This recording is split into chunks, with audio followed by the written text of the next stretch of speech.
Let me, first of all, just thank Ken and the entire Department of the Interior staff for organizing just an extraordinary conference. I want to thank my cabinet members and senior administration officials who participated today. I hear that Dr. Joe Medicine Crow was around, and so I want to give a shout out to that Congressional Medal of Honor winner. Good to see you.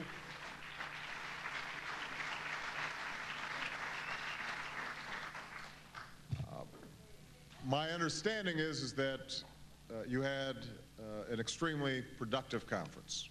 I want to thank all of you for coming and for your efforts.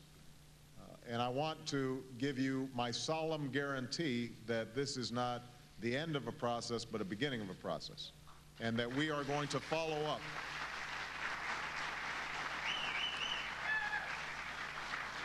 We are going to follow up. Every single member of my team understands that this is a top priority for us. I want you to know that, as I said this morning, this is not something that we just give lip service to. And we are going to keep on working with you to make sure that the First Americans get the best possible chances in life in a way that's consistent with your extraordinary traditions and culture and values. Now, I have to say, though, that beyond that, I had planned to make some broader remarks about the challenges that lay ahead for Native Americans, as well as collaboration with our administration. But as some of you might have heard, there has been a tragic shooting at the Fort Hood Army base in Texas. We don't yet know all the details at this moment. We will share them as we get them. What we do know is that a number of American soldiers have been killed, and even more have been wounded in a horrific outburst of violence. My immediate thoughts and prayers are with the wounded and with the families of the fallen and with those who live and serve at Fort Hood. These are men and women who have made the selfless and courageous decision to risk and at times give their lives to protect the rest of us on a daily basis. It's difficult enough when we lose these brave Americans in battles overseas.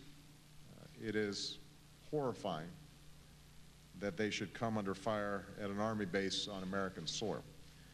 I've spoken to Secretary Gates and the Chairman of the Joint Chiefs of Staff, Admiral Mike Mullen, and I will continue to receive a constant stream of updates as new information comes in. We are working with the Pentagon, the FBI, the Department of Homeland Security, all to ensure that Fort Hood is secure, and we will continue to support the community with the full resources of the federal government. In the meantime, I would ask all Americans to keep the men and women of Fort Hood in your thoughts and prayers. We will make sure that we get answers to every single question about this horrible incident, and I want all of you to know that as Commander-in-Chief,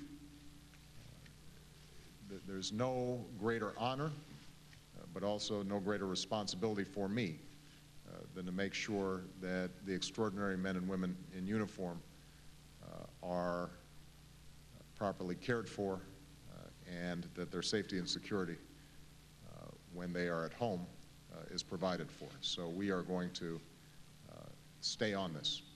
But I hope in the meantime that all of you recognize the scope of this tragedy and keep everybody in their thoughts and prayers. Again, thank you for your participation here today. President Obama calling today's a horrific outburst of violence at Fort Hood in Texas.